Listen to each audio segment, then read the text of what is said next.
Hello everyone. Today we have with us Dr. Nikhil Gupta, who is a consultant rheumatologist with Max Hospital, Delhi. Sir will help us understand today a few basic questions about scleroderma. तो sir आज हमारे काफी सारे questions हैं about what is scleroderma, होता क्या है, एक नया पेशेंट जब डायग्नोज होता है तो उसको कैसे समझाएं हम स्क्लेरोडर्मा के लिए। नमस्ते। सबसे पहले तो मैं शुक्रिया करना चाहूँगा कि आपने मुझे इस पे इनवाइट किया इस फोरम पे, और मैं पेशेंट्स की हेल्प करने में मेरे को मेरी सहायता दी। और आपको स्पेशली थैंक यू जो कि आप इसके खुद स्क्लेरोडर्मा के पेशेंट हैं और ऑक्सीजन पे हैं और स्टिल इतनी डेडिकेटेड हैं कि लोगों की हेल्प करने के लिए।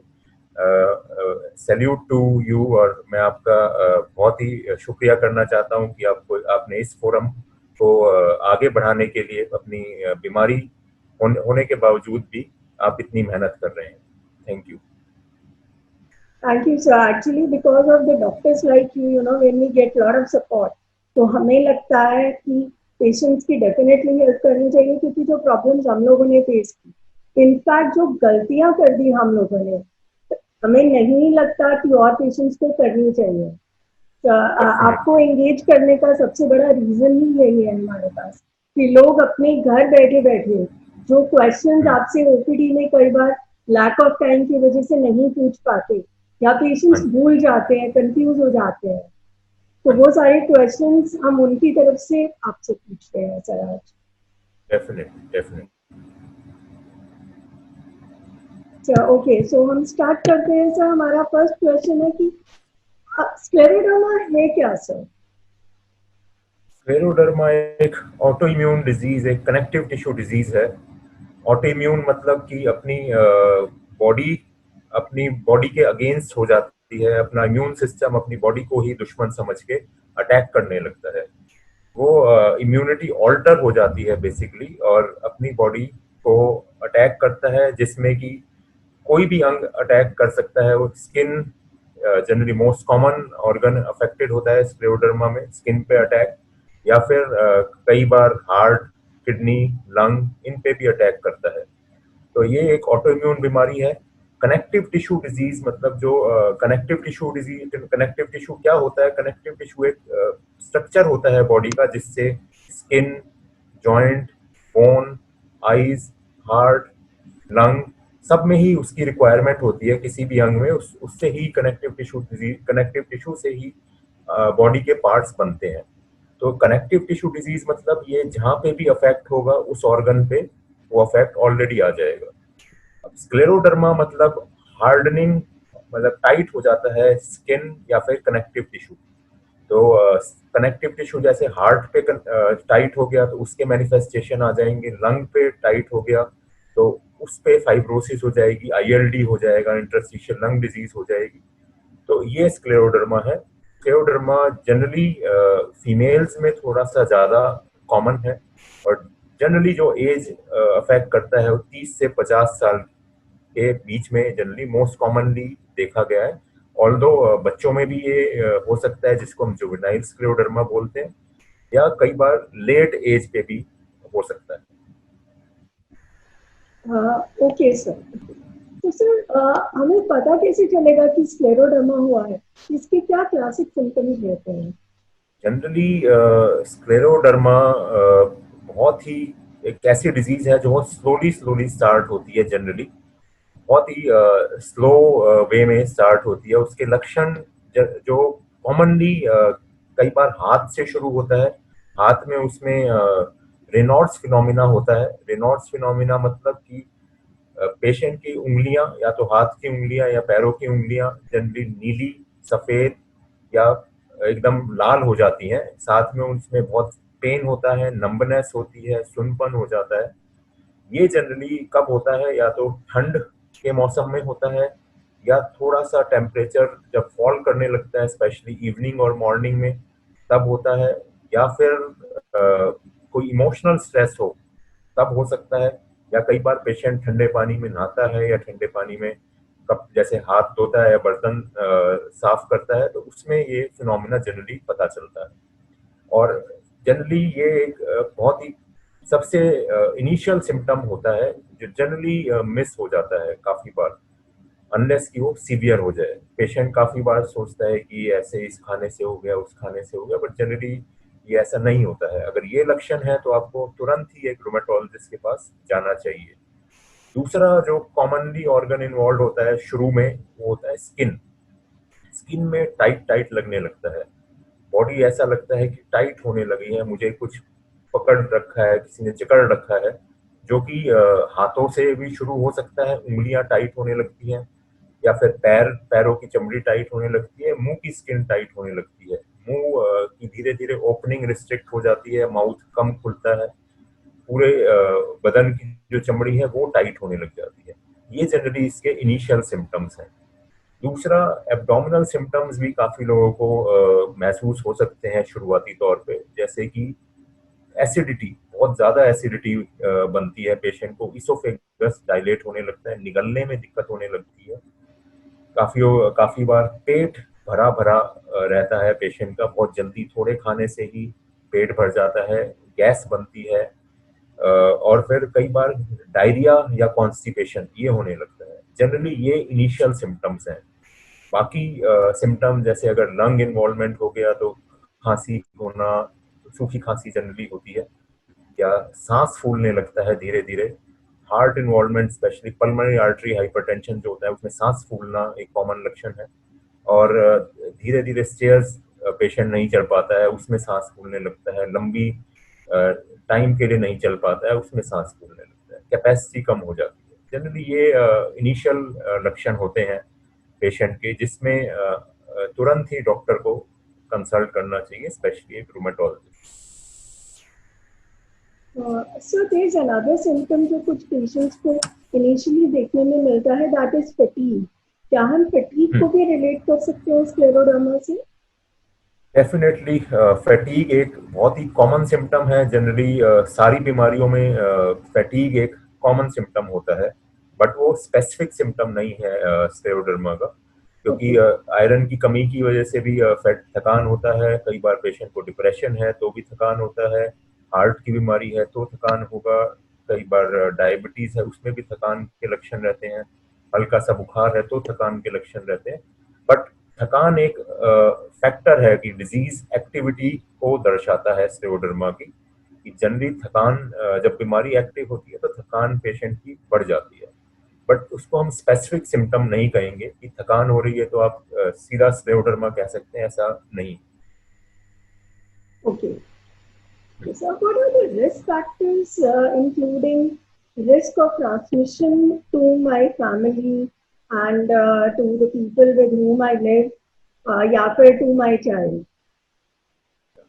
रिस्क फैक्टर, देखो ऑटो इम्यून बीमारी, ये एक ऑटो इम्यून बीमारी है। स्क्लेरोडर्मा के रिस्क फैक्टर जो हैं, सबसे पहले एक जेनेटिक रिस्क फैक्टर है, कुछ जीन्स होती हैं, HLAs होते हैं, जिसमें ये जनरली उन पेशेंट्स में ज्यादा पाया जाता है।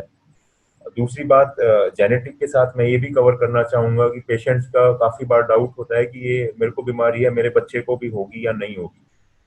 जनरली ये ट्रांसमिशन जो होता है बच्चे में, बहुत कम चांस होता है कि ट्रांसमिट होगा, थोड़ा सा रिस्क जरूर बढ़ता है, बट ये बहुत रेयर है कि फैमिली में जनरली ये बीमारी आपको मिलेगी, ऐसे मदर टू चाइल्ड ट्रांसमिशन है ना, वो बहुत बहुत ही रेयर है। होता है वो, बट बहुत रेयर होता है। बट ऐसा नहीं है कि जिसको मदर को स्क्लेरोडर्मा है तो उसके सारे बच्चों को स्क्लेरोडर्मा होगा। जनरली ये देखा गया है कि मतलब 3 से 4% ही चांस होता है जो बढ़ जाता है बच्चों को स्क्लेरोडर्मा होने में, बट ये 3 से 4% बहुत कम, बहुत रेयर चांस है कि बच्चों को ट्रांसमिट होता है।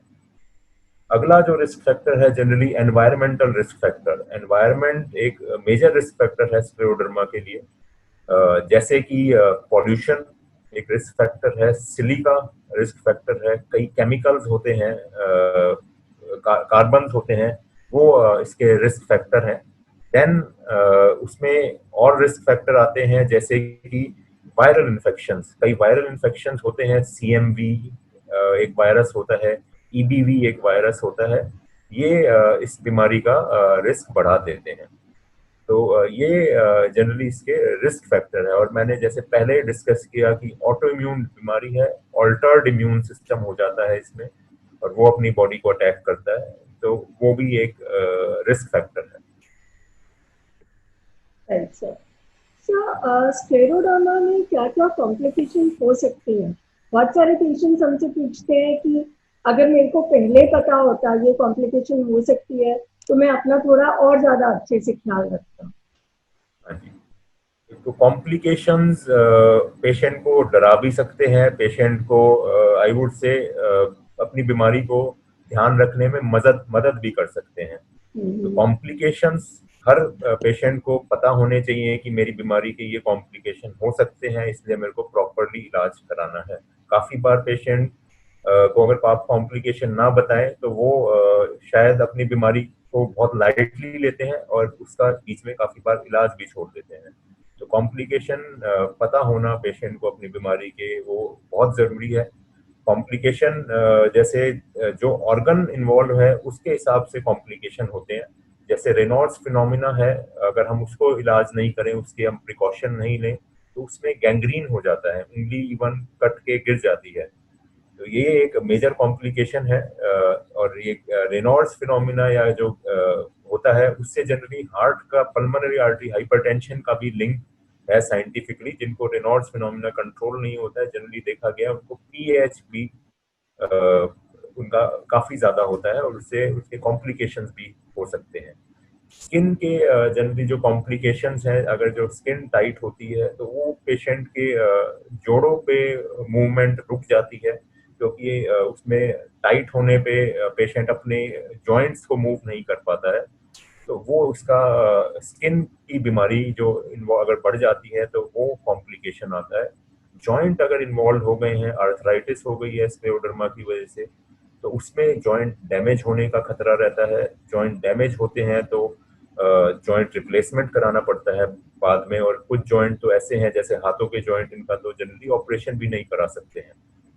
तो इसलिए अगर आप प्रॉपरली ट्रीटमेंट अर्ली स्टेज पे आर्थराइटिस का शुरू कर देते हैं और आप रेगुलर ट्रीटमेंट लेते हैं तो वो जनरली कॉम्प्लिकेशन नहीं होते हैं। देन अगर हम लंग्स की बात करें, अगर लंग इन्वॉल्वमेंट है स्क्लेरोडर्मा में, या फिर उसको पेशेंट स्क्लेरोडर्मा के पेशेंट को खतरा भी है लंग इन्वॉल्वमेंट का, तो उसमें आईएलडी इंटरस्टिशियल लंग डिजीज या लंग सिकुड़ने लगते हैं। तो उसमें पहले सूजन आएगी और धीरे धीरे वो सिकुड़ने लग जाएंगे। जैसे जैसे वो लंग सिकुड़ते जाएंगे पेशेंट ऑक्सीजन डिपेंडेंट हो जाएगा। उसमें लंग में निमोनिया का खतरा बढ़ जाता है ऐसे पेशेंट्स को। ऑक्सीजन डिपेंडेंट हो जाएगा, वो मूवमेंट नहीं कर पाएगा, वो बेड बाउंड हो जाएगा। जैसे ही वो मूव करेगा उसका सैचुरेशन ऑक्सीजन की बॉडी में कमी होने लगेगी और उसके कॉम्प्लिकेशन आने लगेंगे।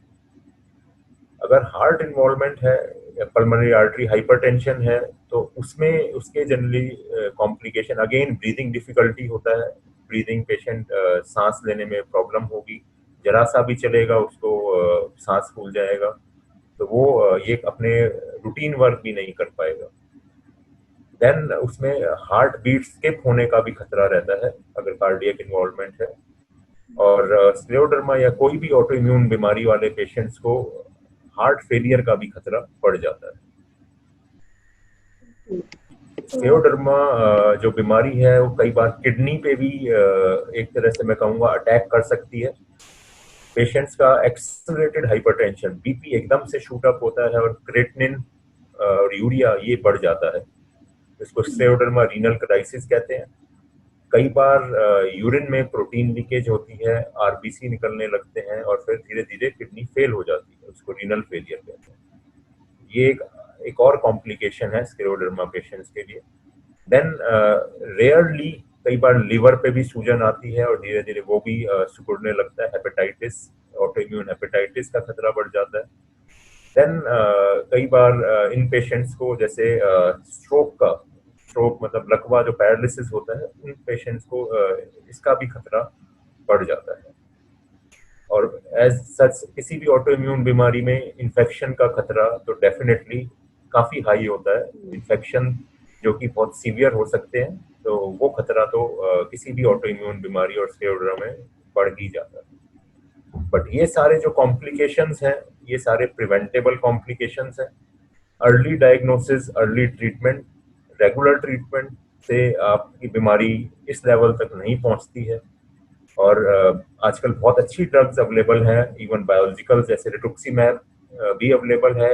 अगर बाई चांस जैसे दवाई फेल होती है तो ये इंजेक्शंस भी हम यूज कर सकते हैं, जिससे कि बीमारी वहीं पे रुक जाती है और आगे नहीं बढ़ती है। आगे ये जो कॉम्प्लिकेशन मैंने बताया, इसका कॉम्प्लिकेशन का खतरा ना के बराबर हो जाता है।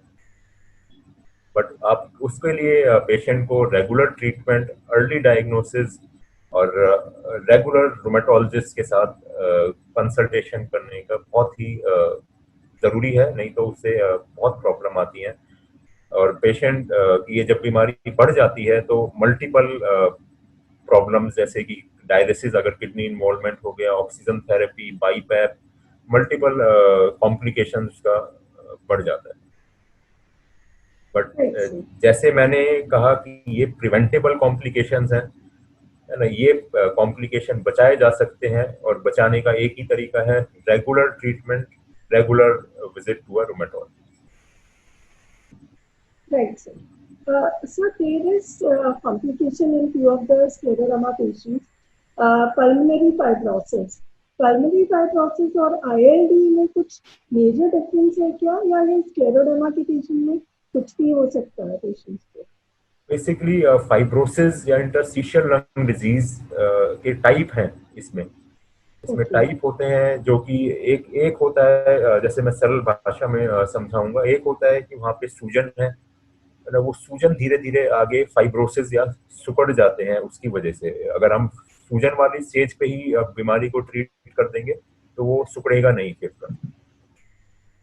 तो वो साइंटिफिक लैंग्वेज में उसके अलग अलग टाइप हैं। वो बेसिकली जैसे NSIP पैटर्न होता है, UIP पैटर्न होता है, या एक IPF वाला पैटर्न होता है। वो स्क्लेरोडर्मा में अलग तरह के पैटर्न्स हैं। और वो बेसिकली जब फेफड़ा जब सिकुड़ जाए तो बेसिकली वहां पे वो डैमेज हो गया, वो पार्ट डैमेज हो जाता है और वो रिकवर नहीं होता है, या बहुत ना के बराबर रिकवर होता है। ठीक है सर। सर, कौन कौन से टेस्ट करवा सकते हैं हम जिससे मेरे को कंफर्म हो जाए कि स्क्लेरोडर्मा है? क्या मैं खुद जाके ये स्क्लेरोडर्मा टेस्ट करा सकती हूँ लैब में? स्क्लेरोडर्मा एक क्लिनिकल डायग्नोसिस है। तो जैसे कि किसी पेशेंट की उंगलियां में चमड़ी टाइट हो रही है, रेनॉल्ड्स फिनोमिना हो गया है, तो डेफिनेटली ये डायग्नोसिस आप बिना टेस्ट के भी बना सकते हैं। तो this is a clinical diagnosis by a rheumatologist और अ डर्मेटोलॉजिस्ट। ठीक है, अब टेस्ट जनरली हम तब करते हैं या तो हमें कुछ डाउट होता है कि ये बहुत अर्ली स्टेज पे, जैसे पेशेंट आ गया, रेनॉल्ड्स फिनोमिना ही है, स्किन टाइटनिंग नहीं हुई, तब हमें देखना पड़ता है कि भाई ये ऑटोइम्यून डिजीज के साथ एसोसिएटेड है या फिर बिना ऑटोइम्यून डिजीज के साथ एसोसिएटेड रेनॉल्ड्स फिनोमिना है। तब टेस्ट की वैल्यू और ज्यादा बढ़ जाती है। जैसे कि ANA जो टेस्ट होता है, जनरली हम उसे इम्यूनोफ्लोरोसेंस मेथड से करते हैं। वो मोस्ट कॉमनली टेस्ट है जो कि स्क्लेरोडर्मा पेशेंट में पॉजिटिव आता है। अराउंड 85 to 90% पेशेंट्स में वो टेस्ट पॉजिटिव आता है। स्टिल 10 से 15% पेशेंट में वो टेस्ट नेगेटिव आता है। बाकी जो टेस्ट होते हैं SCL70, टोपोआइसोमरेज और तरह की कई एंटीबॉडी होती है, वो हार्डली 20, 30, 40% पेशेंट में पॉजिटिव आती है, डिपेंडिंग ऑन कौन सी एंटीबॉडी टेस्ट कर रहे हैं।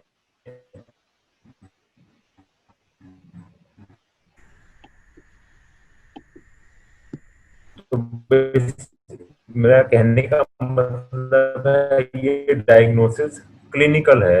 काफी बार ऐसा होता है कि चीज पे डायग्नोसिस नहीं पता बना सकते, तो टेस्टिंग की जरूरत होती है। कई बार एबनॉर्मल एरिया पे स्किन टाइट होती है तो हमें डाउट होता है कि ये स्क्लेरोडर्मा है या मॉर्फिया है, तो स्किन बायोप्सी की रिक्वायरमेंट पड़ सकती है। तो जनरली ये टेस्ट होते हैं जिससे कि हम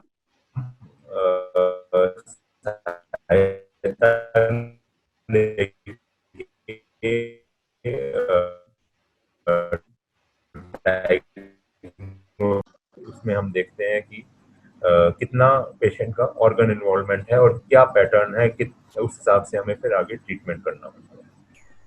काफी बार ये टेस्ट भी नेगेटिव होते हैं, काफी बार टेस्ट भी नेगेटिव होते हैं और बट स्क्लेरोडर्मा का डायग्नोसिस हम क्लिनिकली बना सकते हैं। तो ये नहीं है कि अगर हमारे टेस्ट नेगेटिव हैं और हमारे सिम्टम्स सारे स्क्लेरोडर्मा के हैं, still the diagnosis is scleroderma, rather than कि हमारा टेस्ट में नहीं आया तो हमारा डायग्नोसिस वो नहीं, ऐसा नहीं। Okay okay. सर कई बार हमारे सिम्टम नहीं होते हैं लेकिन टेस्ट पॉजिटिव आता है, तो is that still scleroderma? Again ये बहुत अच्छा क्वेश्चन है। ये स्टिल स्क्लेरोडर्मा आप नहीं कहेंगे।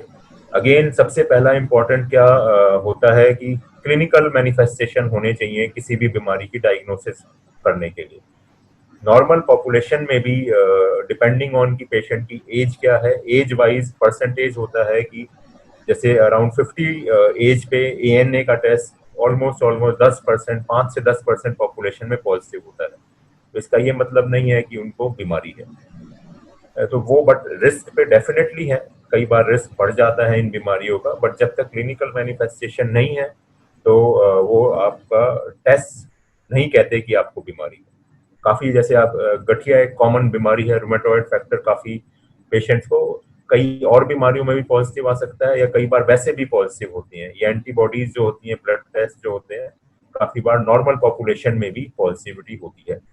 तो इसलिए टेस्ट नहीं बता सकते कि खाली टेस्ट से ही कि आपको बीमारी है या नहीं। इवन काफी पेशेंट्स के साथ ये आजकल जैसे ऑनलाइन कंसल्टेशन होती है, तो फर्स्ट कंसल्टेशन अगर हो, वो पेशेंट बोलता है मैं अपनी रिपोर्ट आपको भेजता हूँ, आप मेरा डायग्नोसिस क्या है वो बताइए, इलाज बताइए। तो वो बड़ा मुश्किल है क्योंकि खाली ब्लड टेस्ट से हमें नहीं पता चल सकता कि आपका क्लिनिकल मैनिफेस्टेशन क्या है जब तक हम पेशेंट को एग्जामिन ना करें। तो उसमें डायग्नोसिस पूरा ही चेंज हो जाता है। ब्लड टेस्ट काफी पॉपुलेशन में, नॉर्मल पॉपुलेशन में पॉजिटिव होते हैं और काफी बीमारी वाले पेशेंट्स में नेगेटिव होते हैं। तो इसलिए बहुत हमें प्रॉपरली एग्जामिनेशन जो की है बहुत इंपॉर्टेंट है इस बीमारी को डायग्नोज करने के। Right sir. सर स्क्लेरोडर्मा में दो टर्म्स कॉमनली यूज की जाती हैं, लिमिटेड और डिफ्यूज। सर दोनों में डिफरेंस क्या है? डिफ्यूज और लिमिटेड स्क्लेरोडर्मा दो वैरायटी है स्क्लेरोडर्मा की। स्क्लेरोडर्मा ये कैसे डिफरेंशिएट होता है कि बेसिकली स्किन इन्वॉल्वमेंट कितना है। अगर स्किन इन्वॉल्वमेंट हाथ से जैसे शुरू होकर एल्बो तक, एल्बो से पहले पहले है तो वो लिमिटेड वैरायटी में आता है। साथ में नी जॉइंट से नीचे नीचे है तो वो लिमिटेड वैरायटी में आता है। अगर उससे ऊपर चला गया है तो वो डिफ्यूज वैरायटी में आता है। तो ये जनरली इसको डिफरेंशिएटिंग पॉइंट होता है कि ये लिमिटेड वैरायटी है या डिफ्यूज वैरायटी है। जनरली जो डिफ्यूज वैरायटी होती है उसमें इंटरस्टिशियल लंग डिजीज का खतरा या कोई और ऑर्गन इन्वॉल्वमेंट का खतरा थोड़ा सा ज्यादा होता है। लिमिटेड वैरायटी में जनरली पीएच का खतरा बहुत ज्यादा होता है। रेनॉल्ड्स फिनोमिना जो होता है वो लिमिटेड वैरायटी में जनरली बहुत सीवियर होता है। तो जनरली ये डिफरेंशिएटिंग फीचर्स होते हैं लिमिटेड वर्सेस डिफ्यूज। ऑल्दो नामकरण से आई वुड से कि इतना हमें ट्रीटमेंट में डिफरेंस नहीं आता है क्योंकि किसी भी ऑटो इम्यून बीमारी का जो ट्रीटमेंट है वो ऑर्गन कौन सा इन्वॉल्वमेंट है उसके ऊपर डिपेंड करता है। खाली जॉइंट इन्वॉल्वमेंट है, खाली स्किन इन्वॉल्वमेंट है, खाली रेनॉल्ड्स है तो ट्रीटमेंट दूसरा होगा। अगर पीएच हो गया तो ट्रीटमेंट थोड़ा सा चेंज हो जाएगा। इंटरस्टिशियल लंग डिजीज हो गई तो और ट्रीटमेंट चेंज हो जाएगा। तो इट इज ऑर्गन इन्वॉल्वमेंट जो कि डिफाइन करता है ट्रीटमेंट को, ना कि बीमारी का नामकरण। काफी बार आपने देखा होगा कि काफी रूमेटोलॉजिस्ट के प्रिस्क्रिप्शन पे अनडिफरेंशिएटेड कनेक्टिव टिश्यू डिजीज या अनडिफरेंशिएटेड इन्फ्लेमेटरी आर्थराइटिस लिखा होता है। अगेन इस वो बेसिकली उसके हमें नामकरण से इतना फर्क नहीं पड़ता है ट्रीटमेंट पे, जितना कि हमें ये जानना बहुत जरूरी है पेशेंट का कौन सा ऑर्गन इन्वॉल्व है। ओके सर, एक इसी से रिलेटेड क्वेश्चन है। यूजुअली पल्मोनरी हाइपरटेंशन उन्हीं पेशेंट्स में देखा गया जिनको ऑलरेडी आईएलडी है। क्या ये भी पॉसिबिलिटी है बिना आईएलडी के पल्मोनरी हाइपरटेंशन हो सकती है? Definitely primary pulmonary artery hypertension और सेकेंडरी पल्मोनरी आर्टरी हाइपरटेंशन ये दो टर्म्स हैं, दो डिजीज हैं बेसिकली। प्राइमरी मींस कि अपने आप हार्ट में प्रेशर, हार्ट की वेसल्स में प्रेशर बढ़ा हुआ है, वो प्राइमरी हाइपरटेंशन बोलते हैं, उसका कोई और कारण नहीं है। Secondary pulmonary artery hypertension generally secondary to any disease, generally lung involvement, या तो COPD एस्थमा पेशेंट्स को भी PH पल्मोनरी आर्टरी हाइपरटेंशन हो सकता है। इंटरस्टिशियल लंग डिजीज की वजह से भी बैक प्रेशर हार्ट पे ज्यादा होता है, तो उस पे प्रेशर पड़ के उसकी वजह से लंग डिजीज की वजह से पल्मोनरी आर्टरी हाइपरटेंशन हो जाता है। Okay sir. सर अब ये तो मेरे को समझ में आ गया स्क्लेरोडर्मा होता क्या है, but how do I treat it in an ideal way? देखो, आइडियल वे का ट्रीटमेंट आई वुड से कि पेशेंट पे भी डिपेंड करता है और डॉक्टर पे भी डिपेंड करता है। दोनों को मिलके ही आइडियल वे में ट्रीटमेंट करना, मिलके ही आइडियल वे ऑफ ट्रीटमेंट होता है किसी भी बीमारी का। तो आइडियल वे जो होता है जनरली प्रिवेंशन से स्टार्ट होता है। प्रिवेंशन कैसे कर सकते हैं? जैसे कि इन्फेक्शन का खतरा है तो हम वैक्सीनेशन पेशेंट को देते हैं। पेशेंट का भी इसमें प्रिवेंशन का रोल है कि वो जनरली बाहर का खाना, अनकुक्ड खाना नहीं खाए, क्योंकि उससे इन्फेक्शन का खतरा बढ़ जाता है पेशेंट को। और पानी भी जनरली हम एडवाइस करते हैं कि पेशेंट घर में फिल्टर तो डेफिनेटली यूज होते ही हैं, RO वगैरह, बट उसके बाद भी जनरली मैं एडवाइस करता हूँ कि पेशेंट उसको भी पानी को बॉयल करे पहले, देन उसको ठंडा करके उसे पिए। बिकॉज ये जो मेजर्स हैं, ये इससे पेशेंट के इन्फेक्शन का खतरा बहुत कम हो जाता है। और जो भी कोई क्राउडेड प्लेसेस हैं उसमें थोड़ा सा अपने आप को बचा के चले, मास्क वगैरह यूज करें, और स्पेशली बाहर थोड़ा सा केयरफुल रहे। किसी को खांसी हो रही है, किसी को फीवर लग रहा है, उसके क्लोज प्रॉक्सिमिटी में नहीं आए। तो एक तो ये प्रिवेंशन हो गया। सेकेंड इज कि पेशेंट को हेल्थ इंश्योरेंस बहुत जरूरी है किसी भी बीमारी में। आजकल तो वैसे भी हेल्थ इंश्योरेंस सबको कराना चाहिए, बिकॉज काफी इम्प्रूव हो गए हैं ट्रीटमेंट के मेजर्स, थोड़े से कॉस्टली हैं।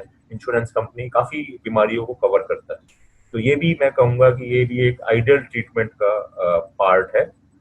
देन कम्स की पेशेंट को रेगुलर विजिट करना बहुत जरूरी है।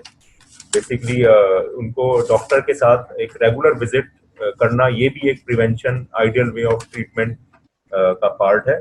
उसको अपने डाउट्स पेशेंट्स को क्लियर करने चाहिए डॉक्टर से, है ना। और मिस इन्फॉर्मेशन जो कि इंटरनेट पे काफी अवेलेबल है आजकल, या फिर किसी के कहने पे कि ये दवाई वो खतरा है, ये खतरा है, इससे किडनी फेलियर हो जाएगा, वो पहले अपने डॉक्टर से क्लियर करे रादर देन किसी और की सुने या फिर गूगल पे सर्च करे। क्योंकि it is not easy to find an authentic source of information, कि वो आप लोग नहीं समझ पाएंगे, पेशेंट लोग नहीं समझ पाएंगे कि इससे कितना खतरा है और कितना ये बीमारी में फायदा करेंगे। तो again this is a part of ideal treatment. Then थोड़ा सा स्मोक अवॉइड करे, स्मोकिंग क्विट करे। अल्कोहल मॉडरेट अमाउंट में अगर लेना है तो बहुत ही कम अमाउंट में अल्कोहल का यूज होना चाहिए।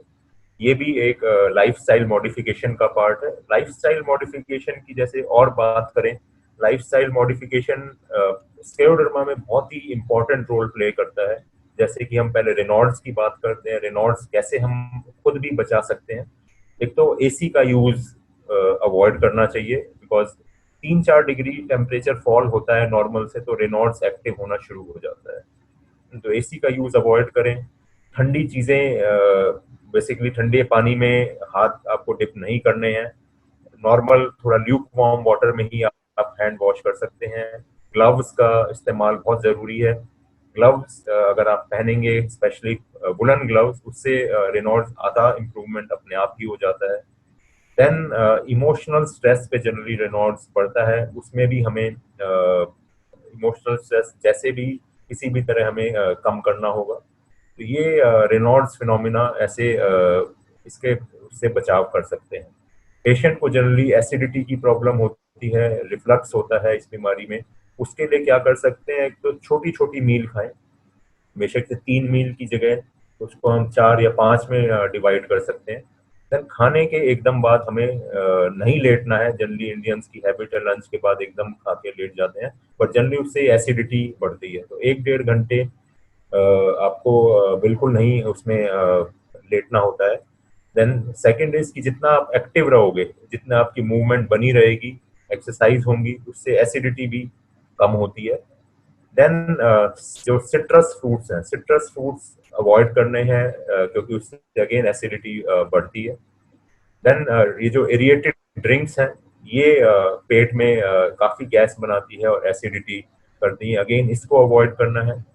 देन आप अपना जो बेड एंड है हेड का उसको आप रेज कर लें थोड़ा सा, क्योंकि एसिड जनरली रिफ्लक्स होके इसोफेगस में आता है, तो आप अराउंड 2 to 3 सेंटीमीटर या inch, I would say 2 to 3 inch अपना हेड एंड ऑफ दी जो बेड है उसको ऊपर उठा लें। उसके नीचे ब्रिक रख सकते हैं या फिर स्पेशल पिलोज आते हैं ऐसे स्लांट वाले, उनको आप यूज करें जिससे आपका हेड एंड ऊपर रहे। देन अगेन कैफीन अवॉइड करें, कॉफी एंड टी जनरली ये या चॉकलेट्स हो गई, इनसे अगेन एसिड रिफ्लक्स बढ़ता है। स्पाइसी फूड अवॉइड करें, इससे अगेन एसिड रिफ्लक्स बढ़ता है। जनरली ये मेजर्स आप करेंगे तो आधा ट्रीटमेंट एसिड रिफ्लक्स का और एब्डोमिनल सिम्टम्स का अपने आप ही हो जाएगा, और आपको ये जो कॉम्प्लिकेशंस हैं इससे आप बच जाएंगे। Then third is lung involvement. अगर लंग इन्वॉल्वमेंट है किसी को तो स्मोक और डस्ट से बचना है। आसपास कोई खांसी हो रही है, किसी को बीमारी है, उससे थोड़ा सा दूर रहना है, आप इससे इन्फेक्शन से प्रिवेंशन पा सकते हैं। देन अगेन की वैक्सीनेशन, जैसे मैंने पहले कवर किया, वैक्सीनेशन भी इन्फेक्शन से बचाव करता है। तो जनरली ये मेजर्स हैं लाइफस्टाइल मॉडिफिकेशन, जिससे कि पेशेंट को स्क्लेरोडर्मा के पेशेंट्स को बहुत ही बेनिफिट होता है, और आधा उनको रिलीफ इन मेजर्स से ही मिल जाता है। Then comes medications. मेडिकेशंस जो हैं वो रेगुलर मेडिकेशंस रिक्वायर्ड है। Medications depending on organ involvement, जैसे मैंने पहले अभी कहा, उस हिसाब से उसका ट्रीटमेंट होता है। Steroids again are the mainstay of the treatment, जो कि अर्ली रिस्पॉन्स देते हैं। फिर हम साथ में स्टीरॉयड्स स्पेयरिंग एजेंट भी साथ में ऐड करते हैं, जो कि मेथोट्रेक्सेट, एमएमएफ, एजाथायोप्रिन या फिर साइक्लोफॉस्फेमाइड, रिटुक्सीमैब, टेक्रोलिमस, साइक्लोस्पोरिन, कई तरह के एजेंट्स हैं जो कि स्टीरॉयड का यूज धीरे धीरे कम कर देते हैं और डिपेंडेंसी उससे हटा देते हैं। तो ये भी एक रेगुलर ट्रीटमेंट जो पेशेंट लेता है उसको कॉम्प्लिकेशंस नहीं होते या चांस बहुत कम होता है।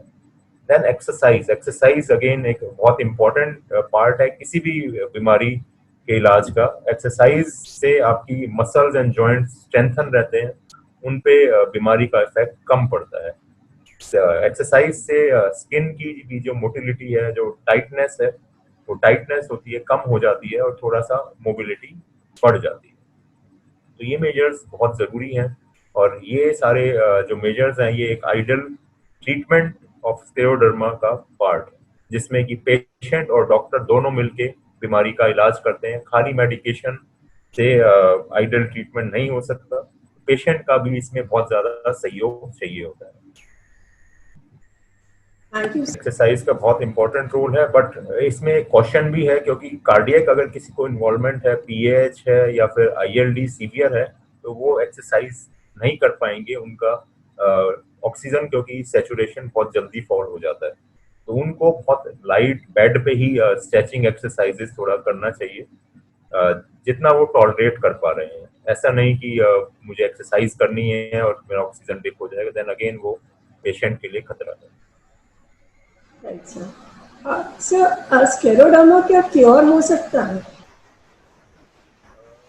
नहीं, अभी तक कोई ऐसी मेडिसिन नहीं है कि जनरली क्योर हो जाए, बट डेफिनेटली बहुत माइल्ड हो जाता है, कंट्रोल हो जाता है। जैसे कि स्पेशली अगर अर्ली डिजीज पे हम बीमारी पकड़ लें, तो अर्ली डिजीज में क्या होता है कि बिकॉज कि उसमें मेजर ऑर्गन इन्वॉल्वमेंट नहीं होता जनरली, या होता भी है तो बहुत माइल्ड स्टेज पे होता है, तो वो उस पेशेंट को डेफिनेटली कम मेडिसिन से उसके ऑलमोस्ट डिजीज क्योर की तरह ही हो जाती है, आई वुड से कंट्रोल हो जाती है, इतनी ज्यादा कि उसके सिम्टम बिल्कुल ना के बराबर रहते हैं, और मे बी विद टाइम उसको 2 या 3 या एक मेडिसिन की ही रिक्वायरमेंट रहे, या काफी बार लाइफस्टाइल मॉडिफिकेशन पे भी बीमारी कंट्रोल रहती है।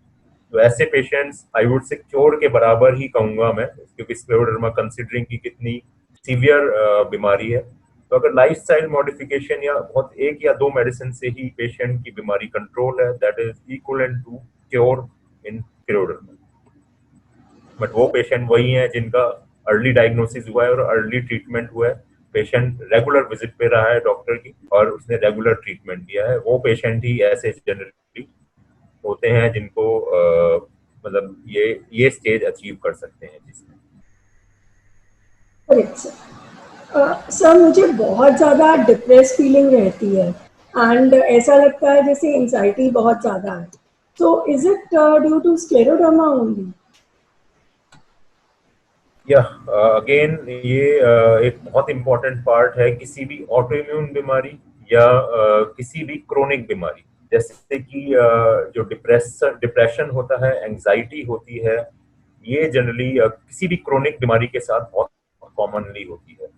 इवन डायबिटीज के साथ भी, इवन हार्ट डिजीज के साथ भी, इवन किडनी डिजीज के साथ भी, इसी तरह स्क्लेरोडर्मा भी जो एक क्रोनिक बीमारी है, लंबी बीमारी है, उनमें भी थोड़े से साइकोलॉजिकल सिम्टम्स या डिप्रेशन या एंजाइटी कॉमन है। बट इसका अर्ली आइडेंटिफिकेशन बहुत जरूरी है और इसका उस तरह से इलाज बहुत जरूरी है। जनरली हमने देखा है कि इंडिया में डिप्रेशन एक ऐसा स्टिग्मा है, पेशेंट जनरली सोचता है कि वो डिप्रेस हो गया है, वो एक स्टिग्मा की तरह लिया जाता है सोसाइटी में, बट ऐसा नहीं है आजकल। This is a very common disease और जितना अर्ली ट्रीटमेंट इसका शुरू हो जाता है उससे ही पेशेंट बिल्कुल रिकवर कर जाता है। इसमें भी अगेन लाइफस्टाइल मॉडिफिकेशन का बहुत इंपॉर्टेंट रोल है। एक्सरसाइज अगेन इसमें भी रोल प्ले करती है। रिलैक्सिंग एक्सरसाइज, मेडिटेशन हो गया या जेकब्सन रिलैक्सिंग एक्सरसाइजेस होती हैं कुछ, वो आप यूट्यूब पे देख के कर सकते हैं, उससे पेशेंट को बहुत हेल्प मिलती है। देन पेशेंट्स अपने फ्रेंड्स, रिलेटिव्स, उनके साथ अगर हेल्दी इंटरेक्शन करता है तो वो डिप्रेशन डेफिनेटली कम हो जाता है। देन हेल्दी डाइट, एक डाइट भी अगर आप anti inflammatory, omega rich foods ये सब लेते हैं तो उसमें भी आपका डिप्रेशन जो देखा गया है वो थोड़ा कम होता है। और अर्ली रिकॉग्निशन, अगर इससे इन सब चीजों से पेशेंट को इम्प्रूवमेंट नहीं लग रहा है तो early start of anti depression medicine, anti anxiety medicine, उससे बीमारी बहुत जल्दी कंट्रोल हो जाती है। बट ये रिकॉग्नाइज करना और इसका खुद पेशेंट को डॉक्टर से बताना कि ये मेरे लक्षण हो रहे हैं, तो वो एक बहुत इम्पोर्टेंट है, पार्ट है। और अर्ली रिकॉग्निशन अगेन किसी भी बीमारी का अर्ली ट्रीटमेंट बहुत ही अच्छे रिजल्ट्स देता है और पेशेंट बहुत ही बेटर हो जाता है। इवन जैसे जैसे बीमारी एडवांस होती है तो डिप्रेशन, एंजाइटी ज्यादा होता है, बट उससे आजकल बहुत अच्छी एंटी डिप्रेशन मेडिसिन अवेलेबल है जिससे ट्रीटमेंट करके पेशेंट ऑलमोस्ट नॉर्मल हो जाता है। Sir please just one more question. Usually कहते हैं कि अपना डिजीज अगर हम एक्सेप्ट कर लें तो बहुत जल्दी रिकवरी पॉसिबल है, तो how can we tell patients to ये सबसे इम्पोर्टेंट पॉइंट है, सबसे इम्पोर्टेंट पॉइंट ट्रीटमेंट का आई थिंक एक्सेप्टेबिलिटी ही है। अभी भी इंडिया में बहुत कम पेशेंट हैं जो कि रूमेटोलॉजिकल डिजीज को एक्सेप्ट करते हैं कि ये लाइफ लॉन्ग डिजीज है, इसका लाइफ लॉन्ग इलाज चलेगा। ज्यादातर गठिया के या फिर स्क्लेरोडर्मा या लूपस के पेशेंट यही कहते हैं कि ये जड़ से बीमारी ठीक आप कर दो, नहीं तो हम इसका इलाज नहीं करेंगे, क्योंकि ये बीमारी फिर अनक्योरेबल है, अनट्रीटेबल है। बट ऐसा नहीं है, ये बीमारी ट्रीटेबल है, but cure is just like, हम इसमें रूमेटोलॉजिकल डिजीज में क्योर यही कहते हैं कि अगर आपकी बीमारी कम से कम मेडिसिन पे कंट्रोल है, that is considered a cure, क्योंकि वो आपके सारे कॉम्प्लिकेशन बचा देगी, आपकी क्वालिटी ऑफ लाइफ एकदम नॉर्मल रहेगी, आपके जॉइंट डैमेज नहीं होंगे, कोई ऑर्गन डैमेज नहीं होगा। तो बट इसको, इन सबको पेशेंट को एक्सेप्ट करने में ही डिले होता है, 8 से 10 साल का डिले होता है जनरली, और वो बहुत इंपॉर्टेंट टाइम है, वो लॉस हो जाता है।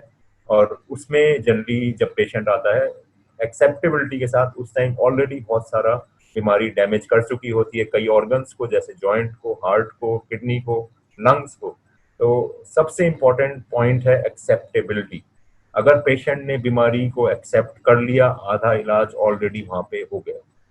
इतने अच्छे रिजल्ट्स हैं आजकल अर्ली ट्रीटमेंट के कि मतलब आपको पहचान भी नहीं सकता कि कोई, कि आपको बीमारी है। कुछ पेशेंट्स मेरे हैं ऐसे जिन्होंने इनिशियली अर्ली ही एक्सेप्ट कर लिया है बीमारी and they are doing wonderfully well even on single drug. उनको कोई पहचान भी नहीं पाता, अच्छा आप बीमार हो, ऐसा मतलब पेशेंट को और लोग ये कहते हैं कि नहीं आप हो ही नहीं सकता कि आप बीमार हैं। तो इतना अच्छा ट्रीटमेंट है, बट वो ही पेशेंट सक्सेसफुल है जिन्होंने एक्सेप्ट कर लिया है कि हाँ मेरे को बीमारी है। तो इसके लिए मैं यही कहना चाहूंगा पेशेंट्स को कि आप अपने डॉक्टर से डिस्कस करें, ये बीमारी कंट्रोलेबल है, इससे इस चीज से नहीं डरें कि ये लाइफ लॉन्ग बीमारी है। ये बीमारी अगर अर्ली स्टेज पे डिटेक्ट हो जाती है, अर्ली स्टेज पे ट्रीटमेंट शुरू हो जाता है तो बिल्कुल ही बहुत अच्छे रिजल्ट्स हैं। बट अगर कुछ पेशेंट जो कि अर्ली एक्सेप्टेंस नहीं किया है, अनफॉर्चुनेटली उनके जॉइंट या कोई ऑर्गन डैमेज है, still it has a very good prognosis. अगर डैमेज होने के बावजूद भी लाइफ स्पैन जनरली काफी अच्छा quality of life patient maintain कर सकता है। आजकल बहुत अच्छी ड्रग्स अवेलेबल हैं, बहुत अच्छी मेडिसिन अवेलेबल हैं। इवन आफ्टर डैमेज पेशेंट की क्वालिटी ऑफ लाइफ बहुत अच्छा बीत सकता है। But again acceptance at early stage ये सारे रिस्क कम कर देता है जॉइंट डैमेज या ऑर्गन डैमेज के, और उसमें तो बहुत ही ब्यूटीफुल रिजल्ट्स हैं। Right sir. सर पूरे डिस्कशन में एक चीज जो बार बार निकल के आई है कि early diagnosis. So I guess patients के लिए एक चीज जो कैरी फॉरवर्ड करने वाली है कि जितना जल्दी हम अपने सिम्टम्स को समझेंगे, जितना जल्दी डॉक्टर के पास जाके अपना इलाज शुरू कराएंगे, हमारे अपने क्वालिटी ऑफ लाइफ के लिए बहुत अच्छा है। डेफिनेटली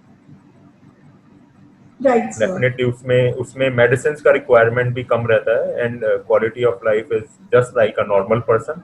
बट जिनकी ऑलरेडी बीमारी थोड़ा सा डैमेज हो चुका है या फिर बीमारी थोड़ा सा सीवियर है, उनको भी निराश नहीं होना चाहिए। आजकल बहुत अच्छी मेडिसिन अवेलेबल हैं जिससे की क्वालिटी ऑफ लाइफ स्टिल अच्छी रह सकती है। ओनली अगेन वन मैसेज कि आप एक्सेप्टेबिलिटी करिए अपनी बीमारी को, आप डॉक्टर से डिस्कस करिए अपनी बीमारी के बारे में एंड रेगुलर ट्रीटमेंट रहे, रेगुलर विजिट रहे उससे। बिकॉज इनका क्या एडवांटेज है रेगुलर ट्रीटमेंट और रेगुलर विजिट का, कि अगर कोई भी कॉम्प्लिकेशन होता है तो वो हमें अर्ली पकड़ में आ जाता है, जल्दी पकड़ में आ जाता है रेगुलर विजिट्स पे, और वो रिवर्सिबल होता है उस स्टेज पे, तो हम उसको रिवर्स कर सकते हैं। बट जैसे काफी पेशेंट होते हैं सीधा 1 1.5 2 साल बाद दिखाते हैं, है ना, तो उनमें ऑलरेडी वो कॉम्प्लिकेशन इतना सेट इन हो चुका होता है कि हमें उस कॉम्प्लिकेशन के साथ पेशेंट को वो फिर जीना ही पड़ेगा, और वो फिर कॉम्प्लिकेशन आगे लाइफ थ्रेटनिंग भी हो सकता है। तो रिवर्सिबिलिटी वाली स्टेज जो होती है बहुत अर्ली होती है। रेगुलर विजिट्स का यही एडवांटेज होता है कि डॉक्टर जल्दी से उसको पकड़ लेता है कि ये बीमारी, ये लक्षण आए न इसके ये वजह से हैं, उसको अर्ली मेडिसिन स्टार्ट करता है, वो रिवर्स हो जाते हैं। Right sir. Sir thank you so much for today's session. आज के सेशन के बाद जो बहुत सारे हमारे क्वेश्चंस हैं, स्क्लेरोडर्मा होता क्या है, सभी पेशेंट्स को क्लियर हो जाएगा। Thank you. Thank you.